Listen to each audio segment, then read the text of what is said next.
먼저 가번호 한 번만 확인하겠습니다. 네, 저희 독성여자대학교에 지원해 주셔서 감사드리고요. 점심 식사는 맛있게 하셨을까요? 네, 너무 긴장 안 해주셔도 될 것 같고요. 면접은 약 10분 정도 진행이 됩니다. 제출 서류를 기반으로 저희가 질문을 드릴 테니까 지원자의 경험과 생각을 바탕으로 답변을 해주시기 바랍니다. 네, 준비되셨으면 면접을 한번 시작해 볼까요? 네, 준비됐습니다. 네, 2학년 화학원 수업을 보니까 활성산소의 생성 메커니즘 및 항산화제와 효소의 구조와 기능에 대한 탐구를 진행했더라고요. 그 내용에 대해서 설명해 주실 수 있을까요? 네, 2학년 화학 수업 시간에 산화와 환원에 대해 배운 경험이 있습니다. 우리 체내에서 일어나는 산화환원 작용은 무엇이 있을까 생각을 하다가 항산화에 대해서 알게 되었는데요. 이 항산화를 먼저 알기 위해서는 활성산소를 알아야 합니다. 활성산소는 우리 체내의 호흡 과정에서 생성될 수 있는 그런 물질로 DNA나 지질 등으로부터 전자를 뺏어와서 산화적인 손상을 일으킬 수 있기 때문에 노화의 주 범인이 되기도 하고, 그렇기 때문에 항산화 작용이 필요합니다. 이런 항산화 작용을 가지고 있는 물질은 항산화제가 있는데, 항산화제의 구조 같은 경우에는 저분자 화합물질로 주로 비타민 C나 E가 있습니다. 이들은 활성산소의 전자를 제공함으로써 직접 활성산소를 제거하는 역할을 하고요. 또한 체내에 있는 항산화 효소 같은 경우에는 단백질로 이루어진 큰 분자로 이제 SOD나 카탈라제 등이 있는데, 이들은 체내에서 작용하면서 항산화제를 좀 덜 유해하게, 활성산소를 좀 덜 유해한 활성산소로 분해하거나 제거하는 그러한 역할을 하게 됩니다. 네, 동아리 활동에서도 교과와 연계된 실험 탐구를 한 기록이 있더라고요. 그래서 동아리와 교과를 연계한 것은 어떠한 내용이었는지 한번 설명해 주시겠어요? 제가 방금 한 항산화 작용을 실험적으로 적용해서 동아리에서 이를 실험적으로 검증하고자 활동을 기획했습니다. DPPH라는 시약이 활성산소의 역할을 할 수 있기 때문에 시중에 판매되는 비타민 C, 비타 500의 항산화 작용을 DPPH 시약으로 검증하는 그런 활동을 기획했습니다. 그리고 이를 바탕으로 보고서를 작성하다 보니까 항산화가 노화와도 관련이 있다는 사실을 알게 되었습니다. 이전에 동아리에서는 노화혁명, 재생의학, 그리고 퇴행성 질환 등 다양한 주제를 공부하고 있었기 때문에 이에 대한 관심을 더욱 확장하는 계기가 된 것 같습니다. 네, 동아리 또는 진로활동 시간에 실험연구 활동을 하면서 가장 의미 있었던 점이 무엇일까요? 저는 줄기세포 기술에 대해 공부한 경험이 있습니다. 처음에는 줄기세포 기술이 인공장기를 만들어서 약물 스크린이나 독성이나 유효성을 평가하는 데 활용될 수 있고, 또 퇴행성 질환이나 뇌질환 같은 난치성 질환을 치료할 수 있다는 이러한 잠재력 때문에 이러한 잠재력에 흥미를 느껴서 이제 공부를 진행하게 되었습니다. 이러한 탐구는 DBPI 같은 논문 사이트를 활용하기도 하고 의과학을 다루는 뉴스를 보면서 공부했습니다. 그러면서 이제 줄기세포 치료제의 한계점과 현황에 대해서 알게 되었습니다.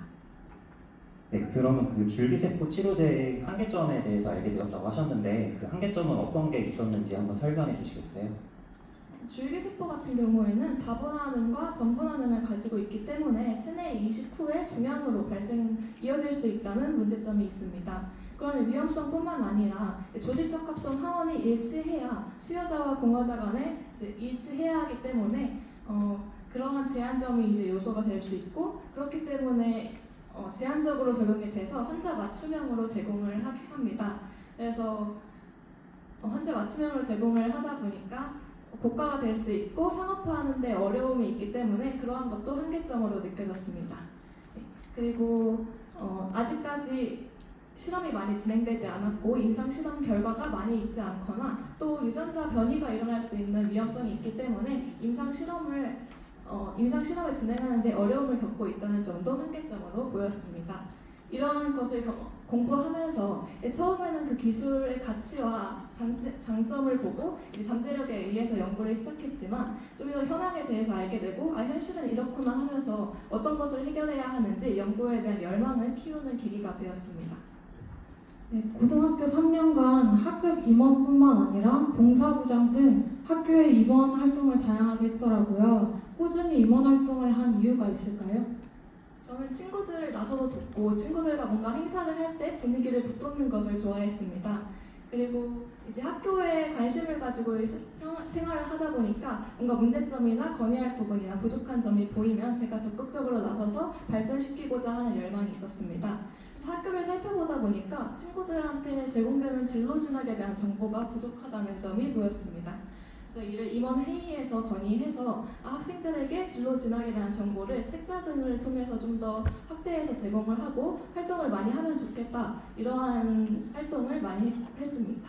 그래서 제가 어떻게 친구들을 도울 수 있으면 좋을지 그런 것을 생각해보고 제 영향력을 펼치려고 그러한 활동을 한 것이 원동력이 된 것 같습니다.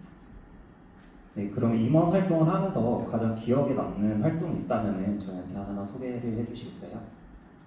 네. 그 당시에 제 주변에 있는 친구들이 진로에 대한 고민이 많았고 아직 진로를 설정하지 못한 친구들이 많았습니다. 그래서 그 친구들과 함께 진로 탐색의 일환으로 조를 꾸렸습니다. 목적은 진로 신문을 제작하는 것이었고요. 맡은 역할은 팀장이었습니다.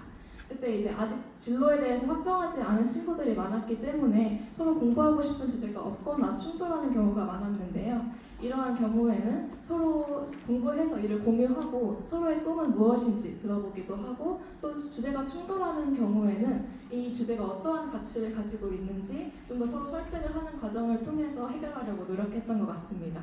그 결과 연구라는 큰 주제 안에서 세부 주제를 각각 선정해서 진로 신문을 잘 제작할 수 있었던 경험이 있었습니다. 네, 지원자의 노력으로 진로 정보의 제공이 활성화된 것 같은데 친구들의 반응은 어땠을까요? 당시에 진로에 대한 큰 생각을 하지 못하거나 경험이 없는 친구들이 많았는데 이러한 새로운 정보를 듣게 되면서 이러한 진로 연구 분야도 있구나, 이러한 진학을 할 수도 있구나, 그리고 이렇게 꿈을 가질 수도 있구나 하고 새롭게 알게 된 정보에 대해서 긍정적인 반응을 보이는 친구들이 많았습니다. 저 또한 이제 친구들이 바쁜 시기에 진로에 대해서 생각할 기회가 많지 않고 여유가 부족했다는 걸 알고 있었는데 함께 이렇게 공부를 하면서 긍정적인 영향을 미칠 수 있었던 것 같아서 좋은 활동이었다고 생각이 됩니다. 네, 그럼 마지막으로 저희한테 뭐 하고 싶으신 말씀이 있으면 한마디만 짧게 부탁드리겠습니다. 학교에서 NGO 프로그램을 하면서 요양원 봉사활동을 갔습니다. 여기서 이제 카네이션을 전달하기 위해 누워 계신 할머니를 억지로 깨우는 모습을 발견했습니다. 비록 단편적인 모습이었을지 모르지만 이게 저한테는 노인의 삶에 대해서 깊이 생각하는 계기가 되었고, 이후 노화, 그리고 퇴행성 질환 이러한 것들을 공부하면서 노인 약학에 대한 꿈을 키우게 되었습니다. 이후 덕성여자대학교에 입학해서 노인 양료에 대해서 공부하는 노인 전문 약사가 되어서 건강이 삶의 질을 크게 좌우한다고 생각하는 제 신념을 이제 지키고 환자분들의 건강에 도움이 되는 약사가 되고 싶습니다. 감사합니다. 네, 면접 보시느라 정말 수고하셨습니다.